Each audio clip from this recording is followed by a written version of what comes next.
Hello मेरे प्यारे बच्चों, कैसे आप लोग? आशा करते हैं अच्छे ही होंगे। ठीक है, आज का एक टॉपिक है हम लोग का बैक्टीरिया और वायरस के बारे में अंतर क्या है।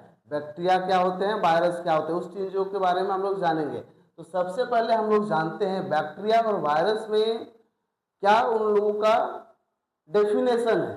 क्या डेफिनेशन है? तो बैक्टीरिया और वायरस दोनों ही सूक्ष्मजीव होते हैं। दोनों क्या हैं? दोनों सूक्ष्मजीव है। बैक्टीरिया भी सूक्ष्मजीव है, वायरस और वायरस भी सूक्ष्मजीव है।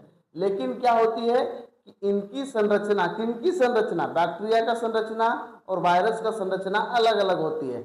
इनके काम करने का तरीका अलग होता है, संरचना अलग होता है, इनका आकार अलग होता है और इनका उपचार भी क्या होता है, अलग अलग होता है। ठीक है, इनकी क्या अलग होती है? काम करने का तरीका अलग होता है, उपचार अलग होता है, आकार अलग होता है और इनका संरचना भी, बनावट भी क्या होता है, अलग होता है। तो सबसे पहले हम लोग जानते हैं बैक्टीरिया के बारे में। ये क्या एक बैक्टीरिया है? क्या है ये? बैक्टीरिया है। बैक्टीरिया में क्या क्या होते हैं? कैप्सूल होता है जो सबसे बाहर वाला होता है, उसके अंदर सेल वॉल होता है, उसके अंदर में सेल मेम्ब्रेन होता है, उसके अंदर यहाँ पे ये हो गया साइटोप्लाज्म हो गया, ये क्या हो गया, राइबोसोम हो गया, ये न्यूक्लियोटाइड हो गया जिसको डीएनए कहा जाता है, और ये जो मुड़ा हुआ दिख रहा है ये फ्लैजेला हो गया, और लास्ट पॉइंट को इसको पीली कहा जाता है। क्या कहा जाता है? इसको पीली कहा जाता है। ये था हम लोग का बैक्टीरिया। बैक्टीरिया का संरचना इस तरह से होता है। अब हम लोग जानते हैं कि बैक्टीरिया का खासियत क्या है। बैक्टीरिया खासियत क्या है कि यह एक प्रोकैरियोटिक कोशिका है। ठीक है, प्रोकैरियोटिक कोशिका किसे कहते हैं आप लोग जानते ही होंगे। ये अपना मेटाबॉलिज्म करता है, मीन्स कि अपना ऊर्जा बनाता है ये, और ये क्या होता है, स्वतंत्र रूप से जीवित होता है। क्या होता है? ये स्वतंत्र रूप से ये जीवित होता है। ये था हम लोग का बैक्टीरिया का एक गुण। ठीक है, अब आगे आते हैं हम लोग का वायरस के बारे में। ये है वायरस की संरचना। वायरस इस तरह से होती है। वायरस में बहुत ज्यादा चीजें नहीं होती है। क्या होती है? प्रोटीन कैप्सिड होती है, ग्लाइकोप्रोटीन स्पाइक होता है। ये किस ग्लाइकोप्रोटीन स्पाइक जो होता है वो कुछ कुछ वायरस में होता है, सभी वायरस में नहीं होता है। और क्या होता है? न्यूक्लिक अम्ल होता है। ठीक है, न्यूक्लिक एसिड होता है। इसमें वायरस में ये तीन ही चीज पाया जाता है। किस पर? न्यूक्लिक एसिड पर। अब आते हैं वायरस का जो गुण है। क्या गुण है? वो एक गैर कोशिकीय है, एसुलर सेल से बना होता है। वो अपना मेटाबॉलिज्म इसमें नहीं होता है। वायरस में क्या नहीं होती है? अपना मेटाबॉलिज्म नहीं होती है। और क्या होता है कि ये केवल जीवित कोशिका बोल सकते हैं या होस्ट बोल सकते हैं। जीवित कोशिका के अंदर या जीवित जो होस्ट होते हैं उसके अंदर ही बढ़ सकता है। कौन? वायरस। और बाद बाकी किसी भी चीजों पे वो नहीं बढ़ सकता है। ये था हम लोग का वायरस का कुछ गुण। ठीक है ना। अब हम लोग आगे बढ़ते हैं। वायरस में और बैक्टीरिया में क्या मुख्य अंतर है? क्या क्या मुख्य अंतर है? तो क्या है कि प्रकृति में क्या है कि बैक्टीरिया जो वो जीवित होते हैं। बैक्टीरिया कैसे होते हैं? जीवित होते हैं। और वायरस क्या होता है? अजीवित होता है। वायरस क्या होती है? अजीवित होती है। अंतर क्या है कि बैक्टीरिया जीवित होते हैं और वायरस जीवित नहीं होते हैं। दूसरा क्या है? संरचना। संरचना क्या होती है कि ये प्रोकैरियोटिक सेल से बना होता है। ठीक है, कौन? बैक्टीरिया प्रोकैरियोटिक सेल से बना होता है और वायरस गैर कोशिकीय सेल से बना होता है। अंतर क्या है? प्रोकैरियोटिक कोशिका से बनाता बैक्टीरिया किससे बनता है? प्रोकैरियोटिक कोशिका से बने होते हैं और वायरस नहीं बना होता है। अब आते हैं आकार में। आकार में क्या होता है?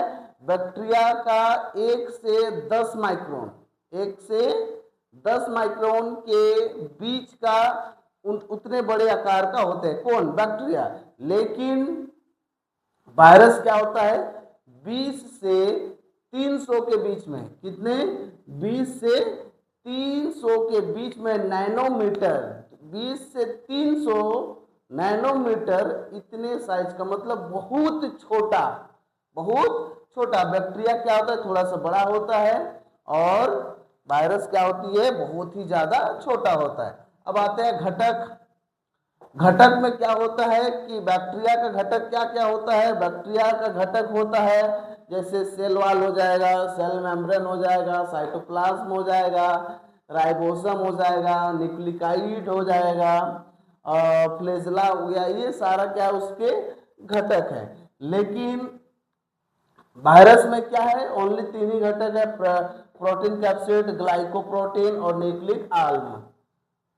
यही है, ये तीन उसके घटक है किसके, वायरस के। ठीक है, वायरस में लेकिन ये इसका मुख्य अंतर क्या है कि वायरस में क्या पाया जाता है, कैप्सिड और न्यूक्लिक अम्ल पाया जाता है। क्या होता है, प्रोटीन कैप्सिड पाया जाता है और न्यूक्लिक अम्ल पाया जाता है, ये अंतर है। ठीक है ना। अब आते हैं ऊर्जा में। ऊर्जा, बैक्टीरिया में ये अपना ऊर्जा स्वयं बनाता है, बैक्टीरिया में अपना ऊर्जा स्वयं बनाता है और अपना मेटाबॉलिज्म बैक्टीरिया स्वयं करता है। और क्या हो गया, ये वायरस अपना मेटाबॉलिज्म नहीं करता है, अपना मेटाबॉलिज्म नहीं करता। ये क्या करता है कि किसी होस्ट के अंदर में जाकर के उसके द्वारा जो मेटाबॉलिज्म किया गया भोजन है उसका ये सेवन करता है। क्या होता है मुख्य अंतर, बैक्टीरिया ऊर्जा बनाते हैं, वायरस अपना ऊर्जा नहीं बनाते। आते हैं प्रजनन के बारे में। प्रजनन में जो बैक्टीरिया होते हैं वो बाइनरी फ्यूजन के द्वारा अपना प्रजनन को करते हैं। किसके द्वारा, बाइनरी फ्यूजन के द्वारा अपना प्रजनन को करते हैं। लेकिन ये जो वायरस है वो किसके द्वारा करते हैं, किसी होस्ट कोशिका के अंदर करते हैं। ये किसके अंदर करते हैं, कोई होस्ट कोशिका जो हो गया उसके अंदर में ये अपना प्रजनन को करते हैं। ठीक है, इनकी बढ़ने की तरीका क्या है, किसी होस्ट कोशिका के अंदर में ये अपना प्रजनन करेगा। लेकिन बैक्टीरिया में क्या होता है, बाइनरी फ्यूजन के द्वारा अपना जनसंख्या को बढ़ाते हैं या प्रजनन करते हैं। ठीक है, बैक्टीरिया स्वयं बढ़ते हैं। क्या होता है मुख्य अंतर कि बैक्टीरिया स्वयं बढ़ते हैं और वायरस स्वयं नहीं बढ़ते हैं। बैक्टीरिया क्या होते हैं, स्वयं बढ़ते हैं और वायरस परजीवी होते हैं। वायरस क्या होते हैं, परजीवी होते हैं। ये था हम लोग का डिफरेंस, अंतर किसके बारे में, बैक्टीरिया और वायरस के बारे में। अब हम लोग एक निष्कर्ष पर आते हैं कि दोनों में निष्कर्ष क्या निकला। निष्कर्ष यही निकला कि बैक्टीरिया रूप से जीवित रह सकते हैं, तो वो आसानी से जीवित रह सकते हैं और कोई बार वो उपयोगी भी होता है। बैक्टीरिया क्या होता है, कोई बार हम लोग के लिए उपयोगी भी होता है, लेकिन वायरस हमारे लिए कभी भी उपयोग नहीं होता है। वो क्या होता है कि केवल होस्ट कोशिका के अंदर में बढ़ता है, केवल क्या करता है, होस्ट कोशिका के अंदर में बढ़ता है और ये बहुत सारे हमारे बीमारियों का कारण भी बनता है। कौन, वायरस बहुत सारे बीमारियों का क्या बनता है, कारण बनता है, ये है वायरस। और बहुत सारे कोई बार हम लोगों के लिए उपयोगी होता है, वो कौन होता है, वो होता है बैक्टीरिया। ठीक है, तो आज के लिए इतना है। वीडियो कैसा लगा कमेंट करके बताएं। अगर वीडियो को फेसबुक पेज पे देख रहे हैं तो पेज को फॉलो कर लें, अगर यूट्यूब चैनल पर देख रहे हो तो चैनल को सब्सक्राइब कर लें।